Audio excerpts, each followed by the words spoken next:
우리가 오늘 성찬 예식을 진행합니다.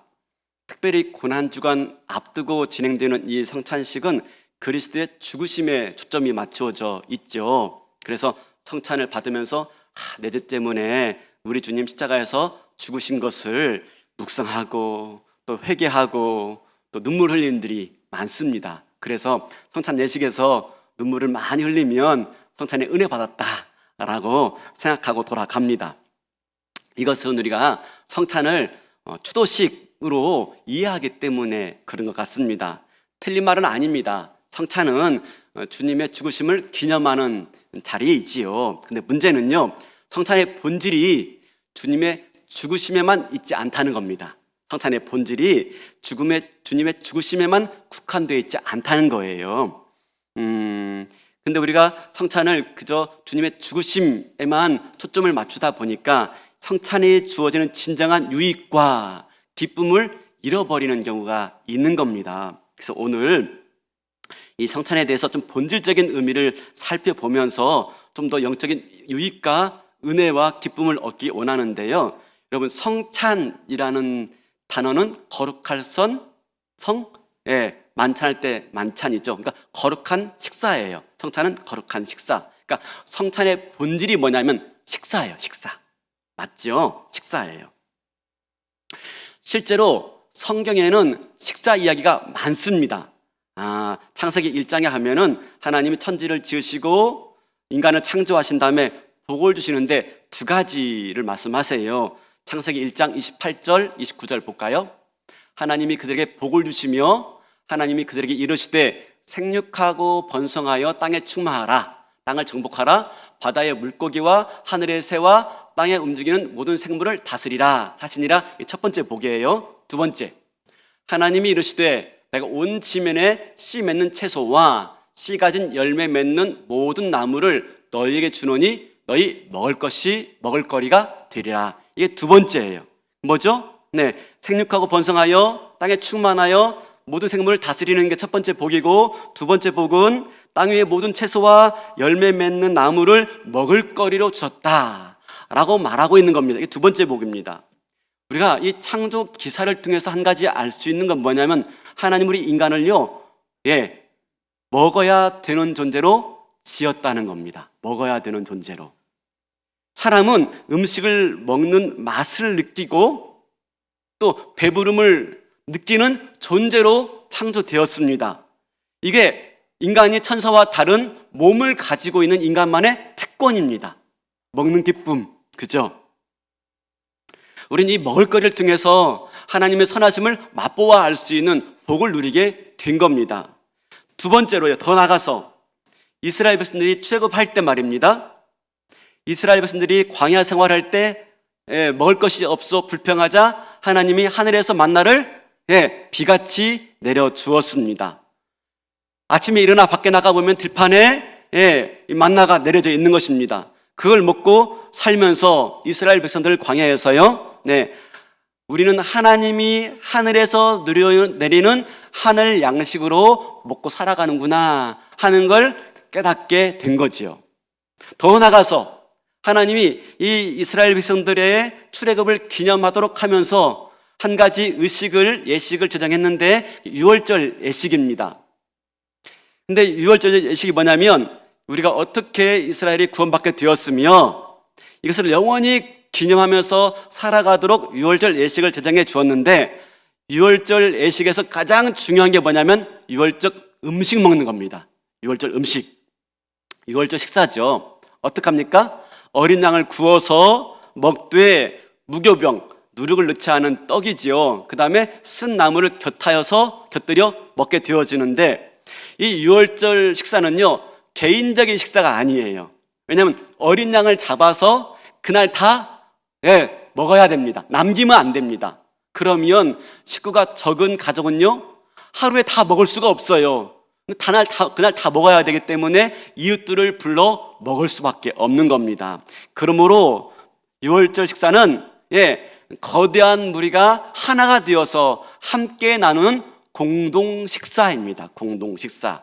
이것이 오늘날 우리가 성찬 예식 할 때 모습과 비슷합니다. 바로 온 교회가 함께 모여 이 식사, 공동 식사에 참여하지 않습니까? 그렇습니다. 이제 이것이 신학으로 넘어와서요, 예수님께서 공생애 하실 때 제자들과 먹고 마시는 일들이 많이 있습니다. 그래서 예수님이 그런 오해를 받았죠. 먹고 마시는 존재로 말입니다. 근데 대표적인 사건이 뭐예요? 오병이어입니다. 오병이어. 그죠? 하나님께서 이스라엘 백성들을 광야에서 만나로 먹이신 것처럼 우리 주님은요, 자신을 따르는 백성들을, 무리들을 친히 배불려 먹이신 사건이 오병이어예요.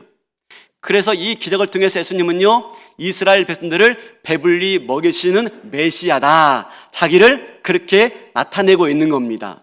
근데 여기서요, 예수님이 단지 이스라엘 백성들만 배불리 먹이시는 메시아로 오셨음을 말하고 있지 않습니다.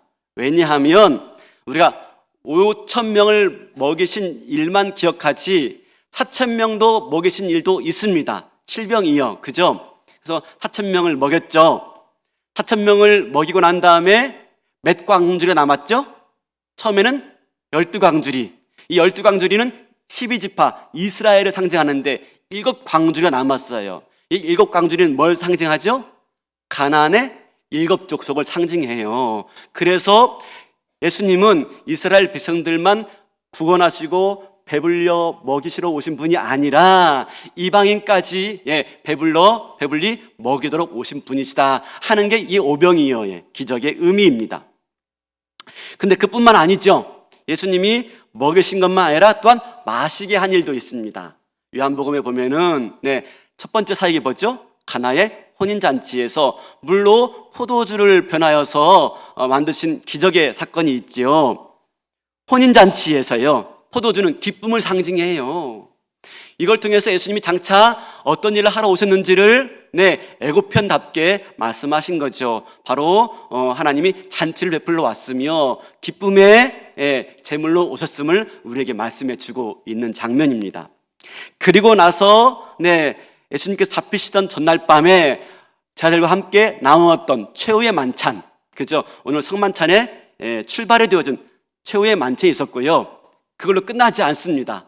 뭐가 있죠?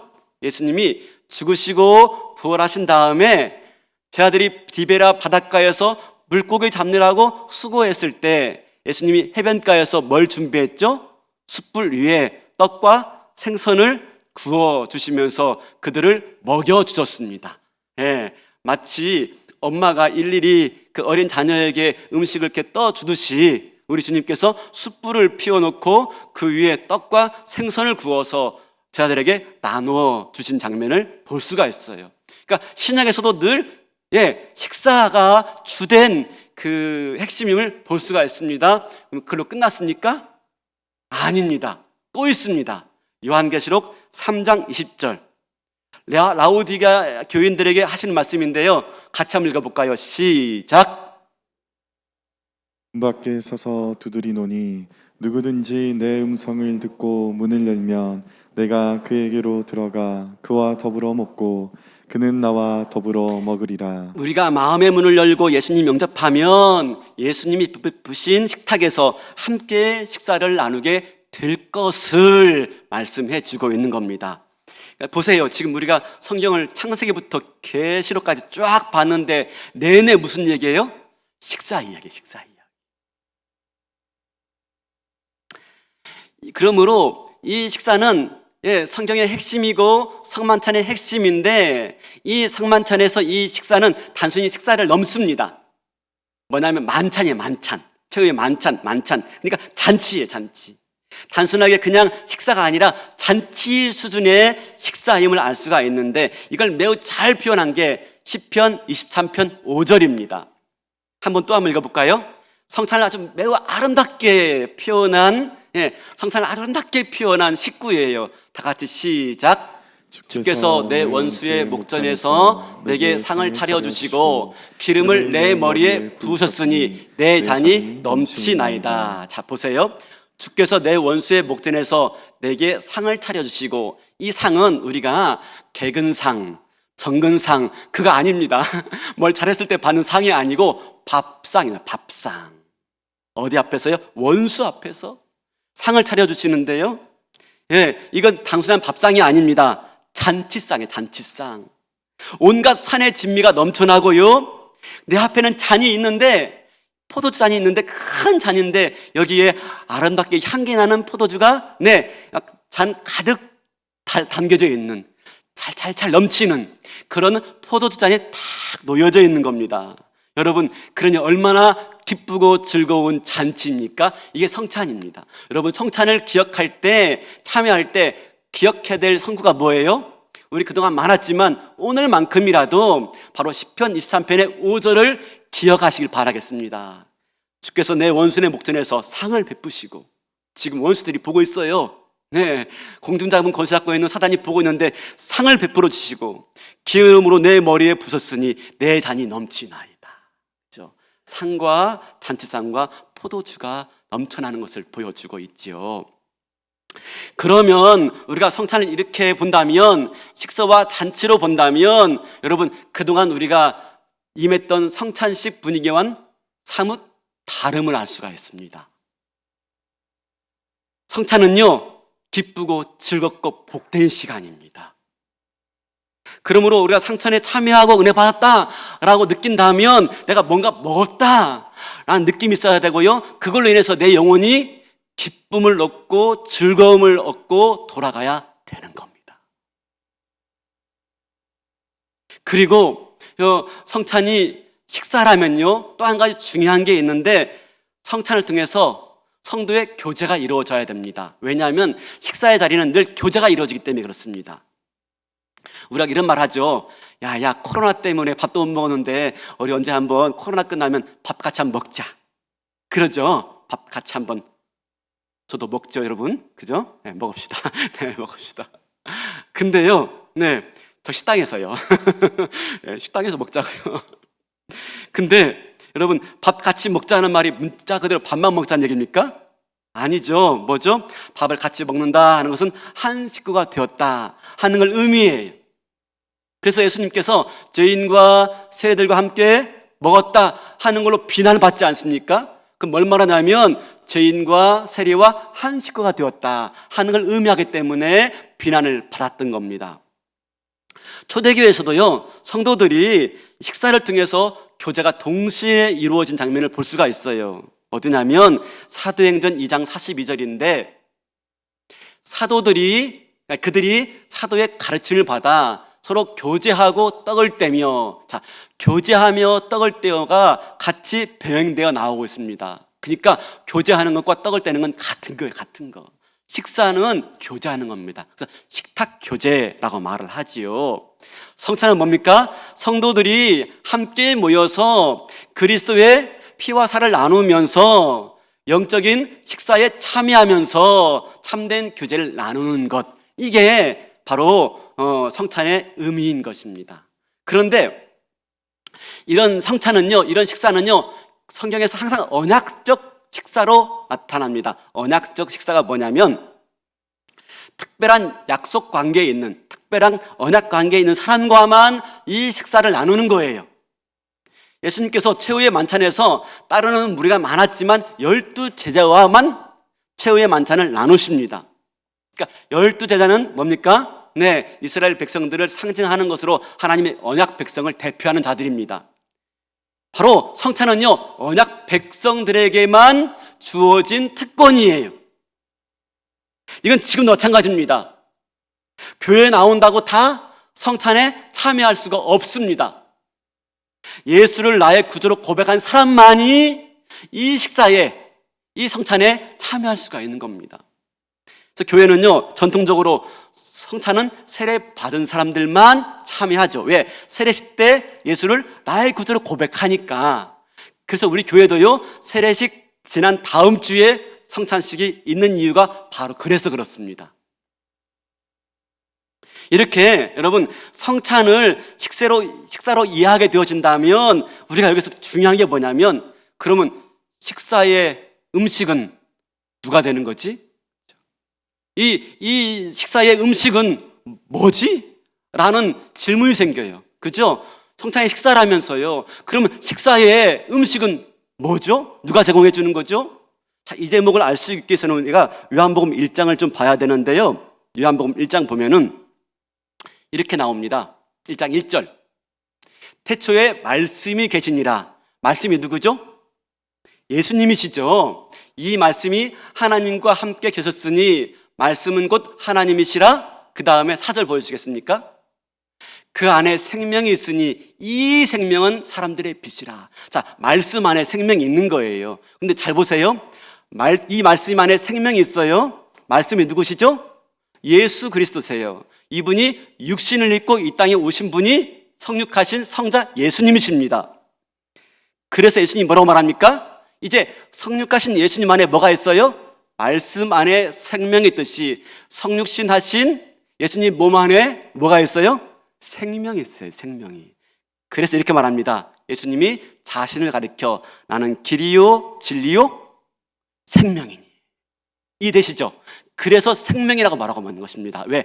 말씀 안에 생명이 있었고 그 말씀이 육신이 되어 이 땅 가운데 오셨으니 육신을 입은 예수님이 생명이라고 말씀하는 거예요. 그런데 그 예수님이요 부활하셔가지고 승천하셨어요. 이제 육신이 없어요. 그러면 어떻게 되는 것이죠? 여러분 잘 보세요. 이거 놓치시면 안 돼요. 예수님이 죽으시고 부활하시고 승천하실 때 어떻게 승천했어요? 육신을 입고 승천하셨어요. 맞습니까? 왜 그랬을까요? 왜 예수님이 부활하시고 승천하시는데 그냥 승천하시면 되지 왜 몸을 입고 승천하신 거예요? 그 이유가 뭡니까? 예수님의 몸이 뭐가 되기 위해서요? 성찬의 음식이 되시기 위해서. 성찬의 음식이 되시기 위해서. 그래서 그 안에 뭐가 있어요? 그 안에 생명이 있는 거예요. 생명이. 지금 예수님은요 부활하셔서 하늘 보좌 우편에 앉아 계시는데 육신을 입고 앉아 계시는데 그 안에 뭐가 있어요? 네, 생명이 있는데 이걸 우리가 성찬을 통해서 마침내 그 부활하신 예수님의 육체에 참여하여 생명을 누리는데 이 성찬을 통해서요 그 가운데 뭐가 임재하는 겁니까? 바로 성령이 역사하는 거예요. 성령이 역사하는 거예요. 성령을 통해서 성찬을 통해서 이 성찬에 예수님의 몸을 경험하게 되어지고 그 안에 담겨져 있는 하나님의 생명에 우리가 참여하는 것. 그래서 마침내 우리가 성찬을 통해서 영생을 얻게 되어지고 영생을 누리게 되어지며 영생을 맛보게 되어지는 거예요. 이게 무엇입니까? 오늘 본문의 말씀이에요. 자, 오늘 본문 말씀 잠깐 볼까요? 오늘 본문 말씀 보면은 이렇게 말씀하시죠. 그 51절 보면은 나는 하늘에서 내려온 살아있는 산 떡이니 사람이 이 떡을 먹으면 영생하리라. 내가 줄 떡은 곧 세상의 생명을 위한 내 살이니라. 예수님이 직접 떡이 되어서 우리의 떡이 되어서요 우리에게 생명을 주는 그런 존재가 되었다는 것을 말씀하고 있는 것입니다. 근데 그분이요 마침내 부활하시고 승천하셨는데 그죠? 성찬을 통해서 우리가 그 생명을 누리는데 어디 보냐면 55절 보겠습니다. 55절. 내 살은 참된 양식이요 내 피는 참된 음료로다. 58절. 이것은 하늘에서 내려온 떡이니 주상들이 먹고도 죽은 그것과 같지 아니하여 이 떡을 먹는 자는 영원히 살리라. 영원히 살게 될 것이다. 이 말은 자연적인 죽음을 겪지 않는다는 뜻이 아니에요. 예수 믿음으로 말미암아 성찬에 참여함으로 영원한 생명에 참여하게 되었고 영생 복락을 누리게 되었음을 바로 오늘 이렇게 말씀해 주고 있는 것입니다. 우리가 이 땅에 살면서도 이 영원한 생명으로 말미암아 성찬을 참여할 때마다 주어진 이 영원한 생명으로 말미암아 늘 배부르며 늘 만족하며 늘 감사하며 늘 기뻐하며 살아갈 수 있는 존재가 되었다라는 말씀인 것입니다. 그렇습니다. 여러분 오늘 이 앞에 놓여 있는 빵은요 생명의 떡으로 오신 예수님의 살을 의미합니다. 예수님의 몸이 매마다 찢겨지고 창과 가시에 찔려 찢겨지고 십자가에 달려 피 흘려 죽으셨는데 우리에게 생명을 주시기 위해서. 이런 차원에서 우리에게 성찬이 매우 중요한 겁니다. 성찬을 참여할 때 그리스도의 몸에 참여하게 되어지고 마침내 그 안에 있는 영원한 생명을 우리가 누리면서 이 땅에서도 하늘을 맛보며 풍성함을 누리며 살 수 있게 된 것이지요. 근데 여기서요, 중요한 신학적인 논쟁이 발생하기 시작합니다. 그러면 여기 있는 게 진짜 예수님 몸이냐? 여기 있는 떡과 피가 정말 예수님의 피냐? 하는 논쟁이 발생한 거예요. 오늘 제가 잠깐 말씀드릴 텐데 여러분 잘 들으셔야 돼요. 왜냐하면 잘못된 걸 알아야 온전한 게 뭔지를 알 수 있기 때문에, 그래야 성찬에 임할 때 진정 영적인 유익을 얻을 수 있기 때문에. 첫 번째가 로마 교회의 화채설입니다. 화채설. 실제로 로마 교회는 성찬을 행할 때 이 떡과 포도주가 예수님의 몸과 피가 된다고 해요. 그래서 화채, 변했다라고 말합니다. 그래서 이것은 함부로 다루면 안 됩니다. 사제들만 다뤄야 돼요. 행이라도 성도가 먹다가 떨어뜨리면 예수님 탈이 떨어진 이건 아주 신성 모독인 것입니다. 그래서 신부만이 잔을 찍어서, 포도를 찍어서 입에 넣어 주었지요. 예전에 그런데 실제로 있었던 일인데요, 한 성도가 미사에 참석했습니다. 근데 그날 건강이 안 좋았어요. 근데 미사에 참여해서 성찬에 임했는데 그만 그걸 먹자마자 토하고 말았어요. 큰일 났죠. 예수님의 피와 예수님의 살이 쏟아지고 만 거예요. 이건 신성 모독이에요. 땅에 떨어졌으니 어떻게 했을까요? 신부가 주워 먹었습니다. 아이고, 그래야 되는 겁니다. 왜? 예수님의 살과 피는 신부들만 다룰 수 있기 때문에. 그 정도로 이 자체를 1대1로 보았던 거예요. 화채설이에요. 이거에 대해서 스위스의 종교개혁자인 찌빙길레가 이건 말도 안 돼, 그런 게 어딨어 라고 하면서 내세운 성찬에 대한 이해가 뭐냐면 상징설이에요. 이건 상징에 불과하지, 이건 떡이고 이건 포도주지, 이게 어떻게 예수님의 살과 피가 될 수가 있어, 그건 상징, 의미하는 거야 라고 말했던 것입니다. 그런데 여러분 아십니까? 대부분의 오늘날 개신교 교인들이 찌빙길리의 그 견해를 따르고 있어요. 상징설을 따르고 있어요. 근데 우리 상징설 아닙니다. 그건 뭐예요? 자, 뒤에 말할 텐데, 그 다음에 이 상징설이 너무나 상징으로 말하니까 그냥 합리적으로 이성적으로 이해되지만 너무 드라이해요. 신비감이 사라지고 영적 유익이 사라져요. 성찬에 어떤 유익이 있을까요? 없어요. 상징에 불과한데 우리가 기억하고 은혜 받으면 그만이지. 그래서 나온 게 뭐냐면 루터의 공제설이에요. 루터는 그리스도의 몸을 신성과 인성으로 같이 있다고 보면서 이 인성인 그리스도의 몸이 편재한다 봅니다. 편재. 지금 하늘 보좌 우편에만 있는 게 아니라 온 세계에 같이 임재한다, 편재한다라고 봐요. 그래서 성찬이 진행될 때에도 이 성찬 곁에, 성찬 위에, 성찬 안에 그리스도의 몸이 편재한다, 공재한다라고 말해요. 성찬을 먹을 때 그래서 우리가 그리스도의 몸도 함께 먹는 걸로 말을 한 것이죠. 그러면요, 루터의 공제설과 천주교의 화채설이 비슷한 것 같지만 다른 게 뭐냐면, 천주교의 화채설은요 그리스도의 몸만 먹습니다. 떡이 몸이니까 몸만 먹습니다. 그러나 루터교의 공제설은 떡도 먹고 그리스도의 몸도 먹는 겁니다. 루터의 공제설은 떡도 먹고 그리스도의 몸도 먹는 거예요. 왜? 같이 섰으니까. 근데 우리가 주장하는 것은 화채설도 아니고 상징설도 아니고 칼빈의 영적 인재설입니다. 자, 당진제일교 성도들은 여기 잘 들으셔야 됩니다. 이 정도는 아셔야 되는 겁니다. 그럼 무엇이냐? 영적 인재설은 성찬식 할 때 포도주에 떡에 그리스도께서 영적으로 임재한다, 그 뜻이 아닙니다. 그 뜻이 아닙니다. 이렇게 생각하면 칼빈이 주장하고는 정반대가 되고 맙니다. 이미 예수님의 몸은요 부활 승천해서 하늘 보좌 우편에 계십니다. 그런데 성찬식 할 때 그 몸이 다시 내려온다? 그건 예수님을, 승천하신 예수님을 끌어내리는 것입니다. 승천 교리와 맞지 않아요. 그럼 무엇이냐? 우리가 성찬을 통해서 임할 때 성령을 통해서 우리 영혼이 하늘로 올라가는 겁니다. 우리 영혼이 하늘로 올라가서 그리스도의 임재 안으로 들어가고 그 몸 안에 있는 생명에 참여하는 거예요. 잘 보셔야 돼요. 성령을 통해서 성찬에 임할 때 우리의 영혼이 하늘로 올라가 그리스도의 임재에 참여하게 되어지며 그리스도 몸 안에 있는 생명, 영원한 생명을 우리가 나누게 되어지는 것, 이게 바로 영적 임재설이에요. 영적으로 임했다는 뜻이 아니라 우리가 영적으로 주님의 임재에 참여하게 되어진다 하는 걸 말하고 있는 것이죠. 여러분, 이것을 쉽게 이해할 수가 없어요. 뭐 이게 무슨 얘기야? 성찬은 신비에 속합니다. 그리고 신비라 함은 성찬의 주도적인 역할을 하는 것은 성령의 역사입니다. 성령의 역사에 대해 이해가 없으면 성찬을 이해할 수가 없어요.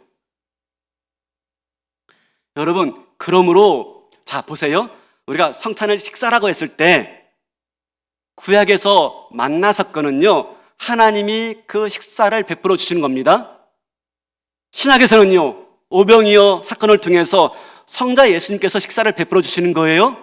오늘날 이 성찬을 통해서 누가 식사를 베풀어 주십니까? 성령 하나님께서 우리에게 식사를 베풀어 주시는 것입니다. 이게 성찬이에요. 성찬은 뭐라고요? 성령이 베풀어 주시는 하나님의 식사, 영원한 식사, 영원한 생명을 얻는 자리가 바로 성찬이에요. 성찬.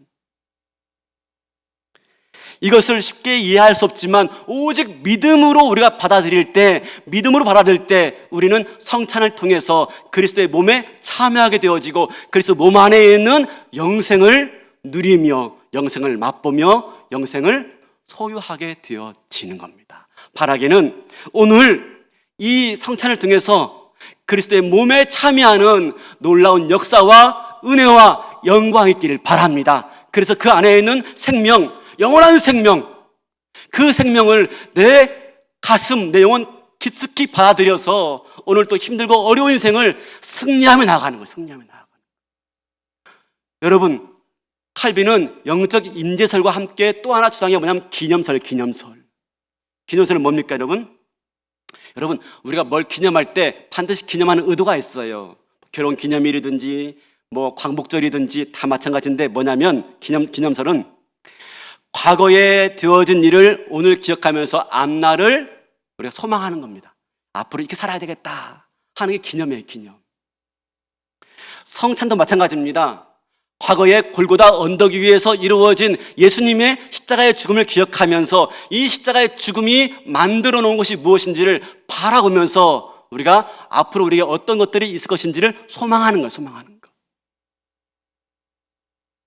성찬을 통해서 미래에 우리에게 주어질 또 하나의 식사를 소망하는 겁니다. 오병이어만 식사가 아니에요. 최애 만찬만 식사가 아니에요. 오늘 이 자리에 주어진 성찬만 식사가 아니에요. 우리에게 또 다른 식사가 준비되어 있는 것입니다. 그게 뭡니까? 하늘 보좌에서 어린 양이 베푸시는 혼인잔치에 우리가 초대되어지는데 그 잔치를 우리가 오늘 이 성찬을 통해서 맛보면서 소망하는 거예요. 우리가 이것을 알기 위해서는 출애굽한 이스라엘 백성들이 가나안 땅을 정탐할 때 이야기를 알아야 됩니다. 12명의 정탐꾼을 보내줬어요. 여호수아와 갈렙 빼놓고 10명은요 악평에서 이스라엘 백성들이 불평하면서 원망하여서 마침내 광야에서 헤매고 말았죠. 근데 그 12명의 정탐꾼이 가져온 게 뭐였습니까? 에스겔 골짜기에서 포도송이 얼마나 컸는지 혼자 들고 올 수 없어서 두 사람이 막대기에 깨워왔습니다. 그건 뭘 말하죠? 가나안 땅이 얼마나 풍요로운지를 이 에스겔 골짜기의 포도송이로 미리 알며 그 땅을 소망하도록 하나님이 주신 선물입니다. 선물.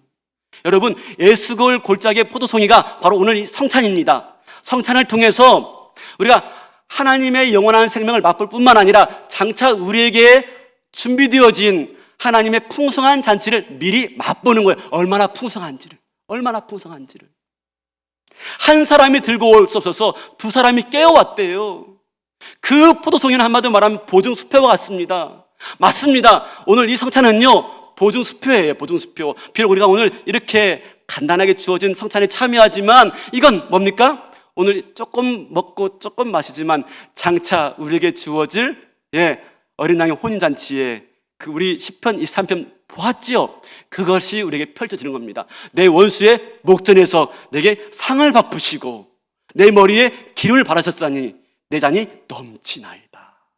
마침내 저와 여러분의 장차 올 주님의 나라에서 저와 여러분에게 허락하실 이 아름다운 잔치를 소망하면서 여러분 오늘 또 이 믿음의 자리를 걸어갈 수 있기를 바라겠습니다. 성찬은 그래서 소망의 식사입니다. 소망의 식사. 우리가 이 믿음을 가지고 영생을 가지고 살아가지만 이 땅을 살아가는 게 쉽지가 않아요. 힘들어요. 어려움이 있을 때, 고통이 다가올 때, 몸이 아프고 경제적으로 어려울 때 소망을 잃어버릴 수가 있어요. 믿음을 잃어버릴 수가 있어요.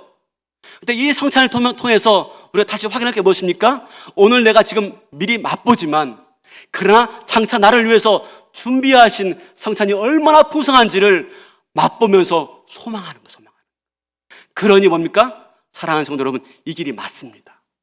이 길이 영생을 얻는 길이고 이 길이 생명을 얻는 길이며 이 길이 마침내 승리하는 길이라고 성찬을 통해서 확인하고 용기를 갖고 격려하고자 하나님 주신 은혜의 잔치가 성찬인 줄로 믿습니다. 성찬에 참여하면서요, 백화점 시식코너에서 먹으면서 맛있겠네, 여보 저거 사자, 그런 마음 갖듯이 오늘 이 자리에서 이 성찬을 맛보면서 나에게 준비된 하나님의 그 풍성한 잔치, 그죠? 주께서 내 원수의 목전에서 내게 창을 베푸시고 내 머리에 기름을 바르셨사오니 내 잔이 넘치나이다. 오늘 그와 같은 고백이 성찬에 임하는 저와 여러분의 10년 가운데 터져 나오는 기쁨이 있기를 주님의 이름으로 축원합니다. 우리 이제